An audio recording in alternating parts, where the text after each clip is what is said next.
سلام طعنا هابلنا خبركم تقاتلتنا ساعات زبلنا يوم حابريتات حزنا لكم مسينا لنا فلما جنك قندر استاتهم مركبو قباص عقام زآتو اتحابيرهم متنقطع دبداب سعيبو معراب تقراي كامز تجمرة تقليصهم عدل بلسقنا كوماند بوست كامز تمسرة تحابيرهم بركت زبالة صار درون عصوارات ناب تقراي كام زآتو اتحابيرهم زبلون كالوتنا اللونا حزد ما ناب زرزرهم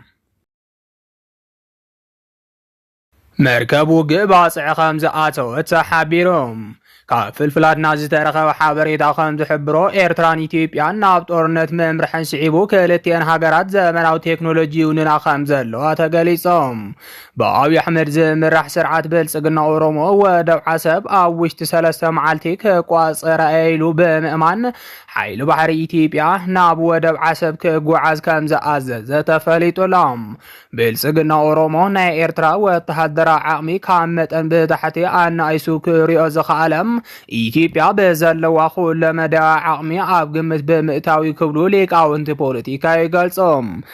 ፍልፍላት ከም ዝሕብርዎ ኢትዮጵያ ልዕሊ 1 ሚሊዮን ዝተዓጠቐ ሓይለም ልዕሊ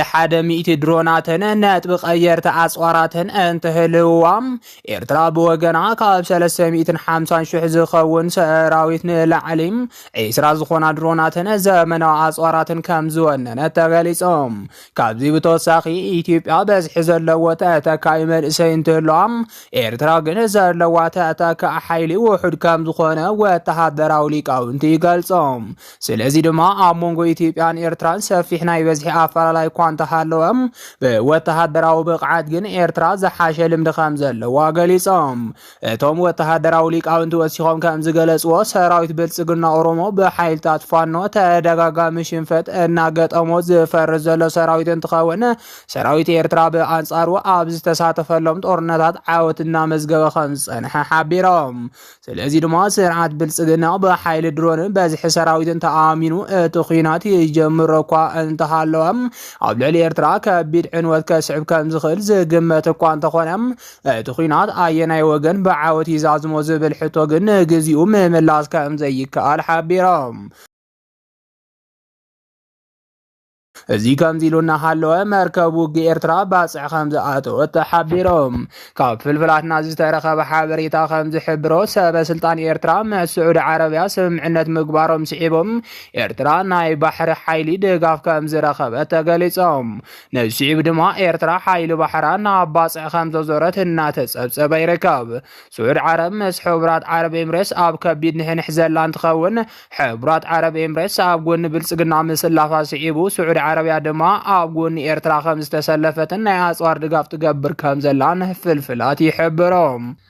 اتوم فلفلات وسيخوم كام زغلص وكلتين هاجرات اب عرب ليك زلون عبلا لاي قدن معواين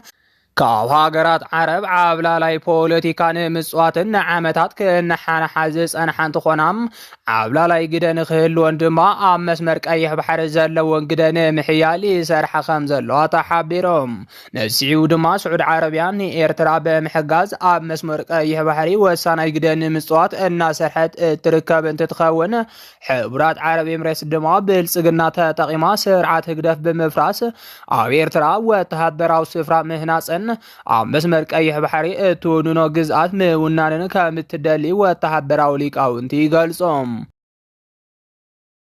متنقطع دبداب بسعيبو معراب تقراي كم زتجمر تحبيرهم كفلفلات نازي ترخب حابريتا خم زحبرو سراوي تقراي ونان زمناو صار درون تكنولوجي كم زخونه تقليصهم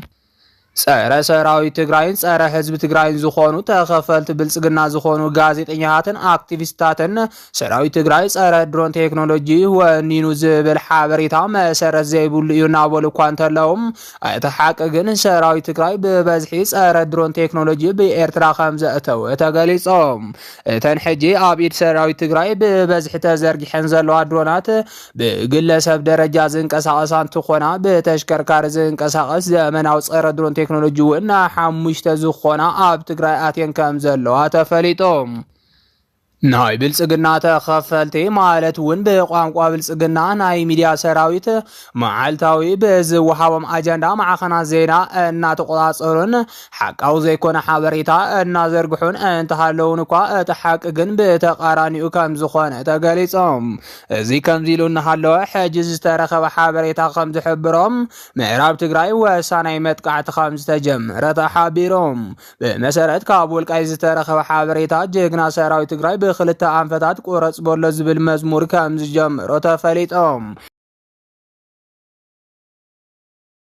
ጀግና ሰራዊት ትግራይ አርሚ ሰምዓ ቀደም ከበልውን ኣብዚ ተፈላለዩ ግዛኣታት ምዕራብ ትግራይ ናይ ድብያ መጥቃዕቲ ብምክያድ ንጽንፈኛ ሓይልታት ኣምሓራ ክበታተኑ ይገብር ከም ዝጸንሐ ዝፍለጥ እዮም ጽንፈኛ ሓይልታት ኣምሓራ ሰራዊት ትግራይ ናይ ምውጋእ ድሌት ከም ዘይብሎም ብተደጋጋሚ ክገልጹ እንተጸንሑኳም ብኣብይ ኣሕመድ ዝምራሕ ስርዓት ብልጽግና ኣገዲዱ የእትዎም ከም ዘሎ ተፈሊጦም ቀደም ከበልውን ኣብ መንጎ ጽንፈኛ ሓይልታት ኣምሓራን ስርዓት ብልጽግና በዝተፈ ተረጎንጽም ሰራዊት ብልጽግና ኦሮሞ ሰጉምቲ ከም ዝወሰደን 20 ዝኾኑ ኣባላት ጽንፈኛ ሓይልታት እንትሞቱም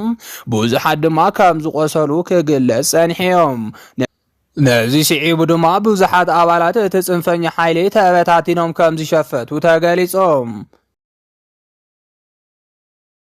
ኣብ ልዕሊ ብልጽግና ኮማንድ ፖስት ከም ዝተመስረተ ተሓቢሮም ብልጽግና ኦሮሞ ስልጣን ኢትዮጵያ ንኣማይት ዓመታት ሒዙ ንምጽናሕ ዓበይቲ ስራሕቲ ክሰርሕ ከም ዝጸንሐ ይፍለጥ እዮም ካብቶም ዝሰርሖም ዘሎ ፕሮጀክታት ኦሮሚያ ብሚልዮን ዝቁጸር ናይ ባዕላ ዕጡቕ ሓይሊ ክህልዋን በዘይምቁራጽ የሰልጥንን ዓመታት የመርቕን ምህላዎም ምስ ሰራዊት ኦሮሞ ነጻነት ግንባር ምስጢራዊ ድርድራት ብምግባር ሙሉእ እቲ ሓይሊ ናብ ሓይሊ ኦሮሞ ክሕወስ ምግባር